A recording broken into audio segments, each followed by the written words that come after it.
জয়গুরু। পড়ছি কৃষ্টি মানিক থেকে। শ্রী শ্রী রামকৃষ্ণ দেব সম্বন্ধে শ্রী শ্রী ঠাকুর অনুকূলচন্দ্র লিখেছেন মনিকা রায়। শ্রী শ্রী ঠাকুর বললেন, শ্রী রামকৃষ্ণদেব ওপর থেকে আসা মানুষ। এমন মানুষের সহজাত টান থাকে উৎসের প্রতি। আমার তো মনে হয় শ্রীরামকৃষ্ণদেবের অসাধারণ মাতৃভক্তি রূপান্তরিত হয়েছিল ঈশ্বর অনুরাগে।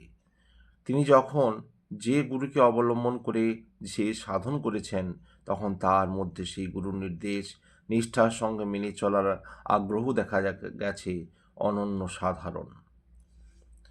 শ্রী শ্রী ঠাকুর বললেন, হুজুর মহারাজ ও পূর্বতন মহাপুরুষদের বোঝার পথ সুগম করাও যুগ প্রয়োজন সিদ্ধ করার জন্যেই তার আবির্ভাব।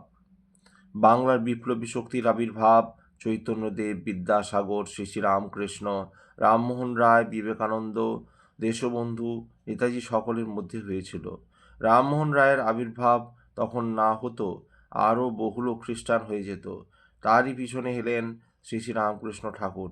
রামমোহন রায় যে সমন্বয়েরই অগ্রদূত, ঠাকুর নিজ জীবন দিয়ে তা করে দেখালেন। তার সান্নিধ্যে এসে মানুষ স্ব বৈশিষ্ট্য অনুযায়ী ভাব, ভক্তি, জ্ঞান, প্রেম, সেবী ও ঈশ্বর পিপাসায় উজ্জীবিত হয়ে উঠল। সনাতন ভারত তার স্তিমিত প্রাণ স্পন্দনে ফিরে গেল। কালিদা বললেন, মানুষ সূক্ষ্ম জিনিস বোঝে না। শ্রী শ্রী ঠাকুর বললেন, জিনিস সূক্ষ্ম বোঝে না, মুদ্রা জিনিস বোঝে তো। ঠাকুর রামকৃষ্ণদেব যে কথা বলে গেছেন, তুমি কি মনে করো তার মধ্যে কোনো সত্য না থাকলেও শুধু ভক্তদের প্রচারের জন্যই তাই দুনিয়া লোকে গ্রহণ করছে? আকাশ কুসুমের মতো যদি কিছু বলতেন, তবে কি মানুষ ধরত? তার সব কিছু বলা বাস্তব অনুভূতির ওপর দাঁড়িয়ে। শ্রীরামকৃষ্ণদেবকে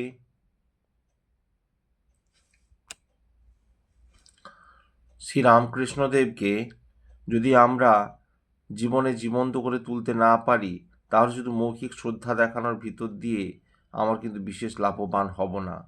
শ্রীরামকৃষ্ণদেবকে অনুসরণ করতে গেলেও তার সঙ্গে যুক্ত হয়ে যজন যাজন ইষ্টভীতি প্রভৃতি করে চলতে হবে। শ্রী শ্রী ঠাকুর রামকৃষ্ণ বলেছেন, ব্রহ্মের ইতি নাই।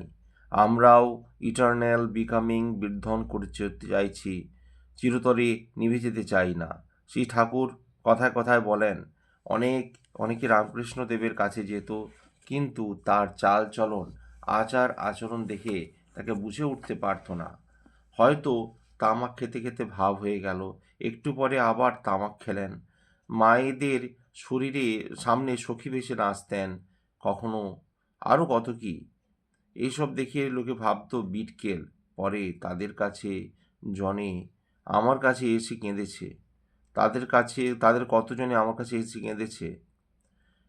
তোমাদের কাছ থেকেও অনেকে তেমনি এখানকার ব্যাপার বুঝতে পারে না, ভাবে কি না কি।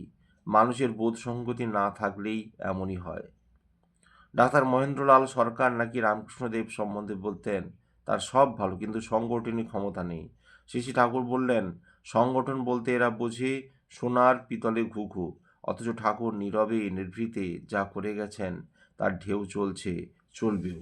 আপনাদের ঋত্বিক সংগঠনের কথা যা বলছি, তখন লোকে হয়তো তার বিকশিত রূপ সম্বন্ধে কিছুই বুঝতে পারছে না, কিন্তু যদি ঠিক মতো করে চলেন, দেখতে পাবেন কালি কালি কি অসম্ভব কাণ্ড ঘটে।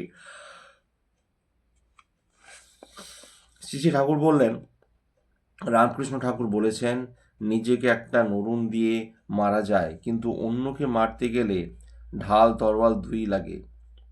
রামকৃষ্ণদেবের কাছে কালী ঠাকুর কিন্তু পাথরের কালী ঠাকুর নন, কালী তার কাছে চিন্ময়ী মা। শ্রী শ্রী ঠাকুর বলতেন, রামকৃষ্ণ ঠাকুরের মতো এমন আর দেখা যায় না, হয়নি, হবে না কো। রামকৃষ্ণদেবের কথা উঠল। শ্রী শ্রী ঠাকুর বিগলিত কণ্ঠে,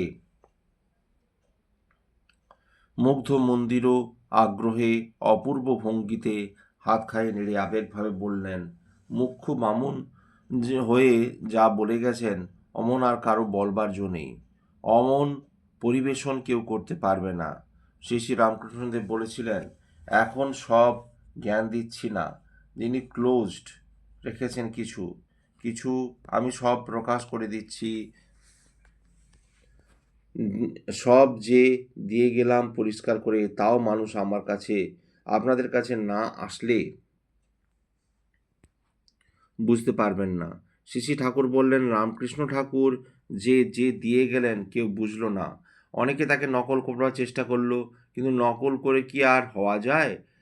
কালিদা একজনের কথা তুললেন। হাব ভাব ভঙ্গিতে তিনি নাকি শ্রী রামকৃষ্ণদেবকে অনুসরণ করতেন। শ্রী ঠাকুর বললেন, অ্যাডমিরেশন থাকলেই বা শ্রদ্ধা থাকলেই বাঁচোয়া, নচেত ওরকম করা অনেক সময় বিপজ্জনক। বৈশিষ্ট্যকে বাদ দিয়ে হীনত্ববোধের তাড়নায় কৃত্রিম চালচালন দিয়ে চলা ভালো নয়, ওতে মানুষ আত্মপ্রতারণার পথে এগিয়ে চলে।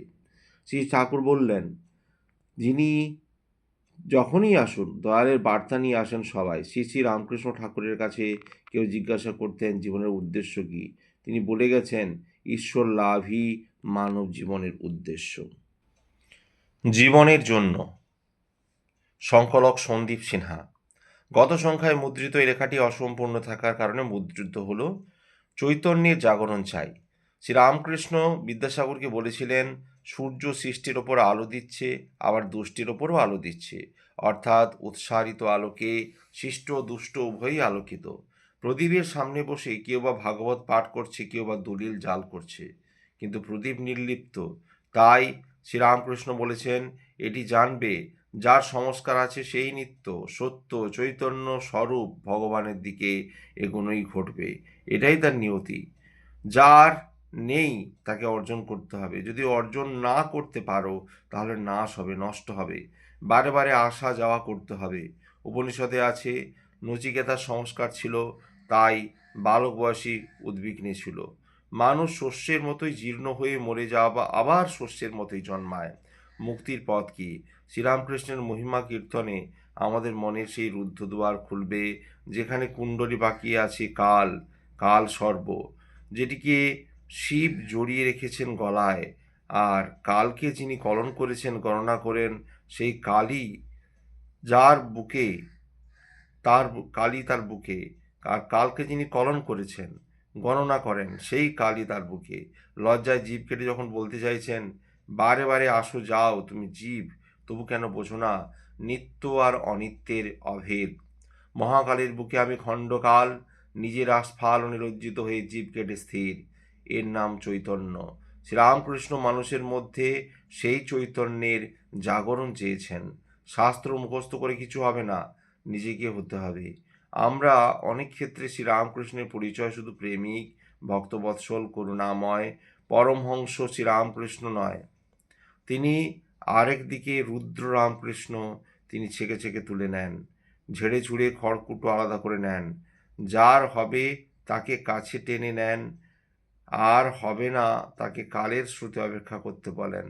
শ্রীরামকৃষ্ণের অনেক মহিমা, তাতে আমাদের কি? আমাদের কি কোনো মহিমা প্রকাশের জন্য আছে?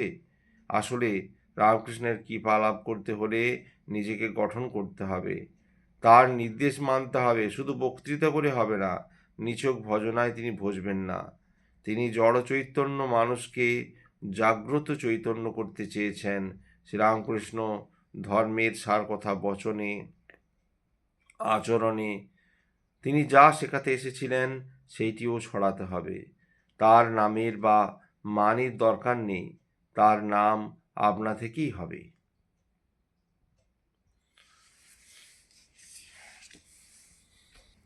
আজ এই পর্যন্তই। আগামী পর্বে শাশ্বতী শিক্ষা এসব পাঠ করব। ধন্যবাদ। জয়গুরু। সঙ্গে থাকবেন।